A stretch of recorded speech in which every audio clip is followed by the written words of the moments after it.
술안주 중에서 최고 별미를 찾자면 회가 빠질 수 없겠지.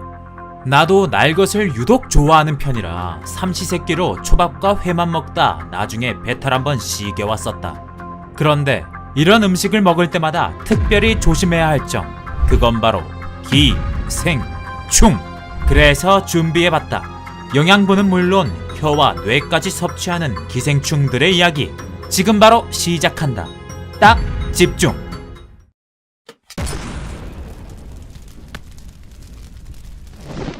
영화나 드라마에서 심심치 않게 자주 등장하는 인물, 좀비. 사람들이 사는 곳엔 실존하지 않지만 이미 곤충 세계는 좀비가 지배하기 시작했다는 사실. 수많은 곤충들을 벌벌 떨게 한 이것의 정체는 바로 좀비 개미 곰팡이, 오피오코르디셉스. 태국, 아프리카, 브라질에서 서식하는 이 곰팡이의 타깃은 오직 개미라고 한다. 개미의 턱을 공격해 들어온 이 곰팡이들은 천천히 그리고 계속 개미의 행동을 조종하면서 몸속으로 더 깊게 파고든다고. 개미가 죽을 때까지 그 안에서 먹고 살며 기생한다고 하니 정말 악독한 녀석이 따로 없구나. 그런데 요 녀석 악독하다 못해 완전 악마 같은 놈이었다. 보통 개미는 사회적 생물이라 무리 중 한 마리가 아플 때 다른 개미들이 병에 걸리는 것을 막기 위해 아픈 생물을 무리에서 쫓아내는 것이 그들의 룰. 하지만 이 개미 안에 있는 곰팡이는 잠복기 동안 다른 개미들이 눈치채지 못하도록 평소와 같이 정상생활하는 것처럼 조종한다던데, 눈치 빠른 주변 개미들조차 발견하지 못한 이 치밀한 계획.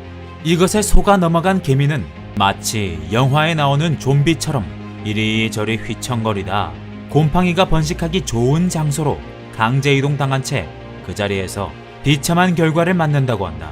이 거지 같은 곰팡이 때문에 마지막이 좋지 못했던 개미들은 도대체 무슨 죄일까? 설상가상 이런 좀비들이 또 있다고 하던데. 겉보기엔 일반 파리와 별반 다를 게 없어 보이지만 좀비 파리라고 불릴 정도로 곤충들 사이에서 소문난 이 기생파리. 미국 캘리포니아 지역에서 처음 발견된 이 파리는 현재 양봉업계 종사자까지도 벌벌 떨게 만든다는데 얼마나 지독한 놈이길래 그러는 걸까? 꿀벌의 등에 앉아 불과 몇 초 만에 자신의 유충을 삽입시키고 저 멀리 날아가는 기생파리가 보인다. 운이 없어도 너무 없었던 이 꿀벌에게 남겨진 결말은 더더욱 안타깝기만 한데, 금방 신경계가 뒤틀려 좀비로 변한 이 꿀벌. 그 후 아주 요란스럽게 날아다니다 갑자기 땅바닥으로 곤두박질 치는 등 죽기 직전까지 이상 행동을 보인다고 한다. 안에 있던 유충이 부화하고 나서 생을 마감하기까지 주어진 시간 단 5분. 고작 파리 하나 때문에 이렇게 어이없는 죽음을 맞는 것도 모자라 죽고 일주일이 지난 후 시체에서 엄청난 구더기떼가 쏟아져 나온다고 하니 만약 내가 꿀벌이었음 한매 쳐서 이승을 떠돌 것만 같다. 이제부턴 샤워나 수영, 심지어 세수를 할 때조차도 코에 물이 들어가는 이 일이 없도록 해야 한다. 사람의 코로 감염되어 무려 뇌척수막염이라는 심각한 뇌질환을 일으키는 기생충, 일명 뇌먹는 아메바, 네글레리아 파울러리를 소개하겠다. 얼마 전 미국 텍사스주 수돗물에 이 기생충이 검출돼 도시 재난사태가 선포되었을 정도로 사람들이 극도로 두려워하는 기생충이라고 하던데, 심지어 이 기생충 생존 능력도 아주 뛰어나 다양한 환경에서 서식할 수 있다고 한다. 주로 강이나 호수에서 번식하다 수영을 하고 있는 사람의 코에 물이 들어가는 순간 빠르게 침투 작전을 펼쳐 몸속에 들어가는 데 성공한 이 기생충은 뇌세포를 잡아먹는 것은 물론 눈에까지 침투해 각막염을 유발한다고. 게다가 특별한 치료약도 없어. 한번 감염될 경우 치사율이 매우 높은 편으로 알려져 있는 공포의 아메바다. 감염된 사람들은 심한 두통, 발열, 구토 등의 증상을 보이며 심한 사람들은 발작, 환각, 혼수 상태 등의 증상도 함께 나타난다고 한다. 감염된 지 불과 몇 시간 만에 의식을 잃을 수도 있다고 하니 앞으로 내 경계 대상 1호는 이 아메바가 될 것 같다. 대부분의 환자가 이 기생충에 감염된 지 단 9일 만에 사망하지만 다행히 발병률은 극히 드물다는 것. 하지만 주로 땅의 고인물에서 계속 발견되고 있는 것은 확실하니 고글, 수영모, 오리발에 이어 이제 코마개까지 등장할 차례다. 나의 여생은 이 물고기 혀에서 함께할 것이니. 물고기 입 안에서 혀만 쏙쏙 골라먹는 이 기생충의 이름은 바로 키모토와 엑시구아. 미국 캘리포니아에서 발견된 이 기생충은 물고기의 아가미에 침투하여 혀를 갉아먹고 자신이 물고기의 혀가 된다고 한다. 보통 기생충이라면 생명체의 영양분을 빼앗아가는 게 그들의 임무. 하지만 이 기생충은 정말 혀만 대신할 뿐.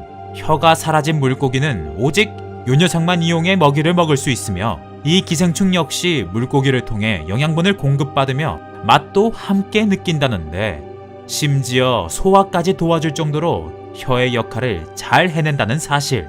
서로 윈윈하는 결과지만 엑시구아 픽은 아무나 될 수 있는 게 아니다. 침투한 물고기 안에서 일주일간 이리저리 이동하며 여기서 살아도 될 것 같다는 100% 확신이 세워지고 나서야 완전한 정착을 시작한다고. 이렇게 시작된 공생관계는 평생 동안 이어진다고 하니, 게다가 물고기가 죽을 때 엑시구아도 함께 죽게 되는 운명인 걸 보면 의도치 않은 단짝 친구가 생긴 거네. 이제 드디어 마지막을 소개할 차례가 왔다.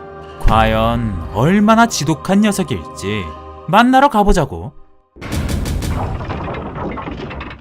여기 사람에겐 수면병을, 가축에겐 나가나병을 옮기는 아주 독한 채채파리가 최악의 1위로 선정되었다. 수면병의 주범이 이렇게 조그마한 파리 때문이라니. 앞서 말한 좀비파리는 오직 꿀벌에게만 피해를 주었다면, 얘를 한마디로 정의해봤을 땐 모든 생명체의 가해자랄까? 이 녀석의 주둥이만 봐도 알겠지만 우리나라 모기처럼 흡혈로 영양을 보충하는데 몸 안에 살고 있는 기생충 트리파노소마 브루세이 때문에 채채파리가 피를 빨며 영양분을 공급하고 있을 때 침투해 여기저기 바이러스를 퍼뜨리고 다닌다고 한다. 하지만 수면병이라고 해서 우습게 보면 절대 안 된다는 사실. 한번 잠들면 며칠은 기본, 심지어 한 달이 넘어갈 때도 있어. 더운 여름에 잠들었다 신선한 가을 날씨에 일어난 사람도 다반사라고. 엎친 데 덮친 격으로 그대로 방치할 경우에 뇌수막염과 같은 질병까지 옮을 수 있다고 하니, 이 파리가 살고 있는 아프리카는 흡혈파리라고 부르며 치를 떨 정도라고 한다. 모기에게 100번 아니 1000번이라도 뜯겨도 좋으니까 제발 채채파리한테만 안 몰렸으면 좋겠다.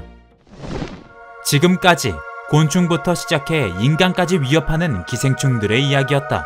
모아놓고 보니 내 손톱만한 크기의 생물들이라도 나보다 훨씬 더 강할 수도 있다는 것을 뼈저리게 느낄 수 있었다.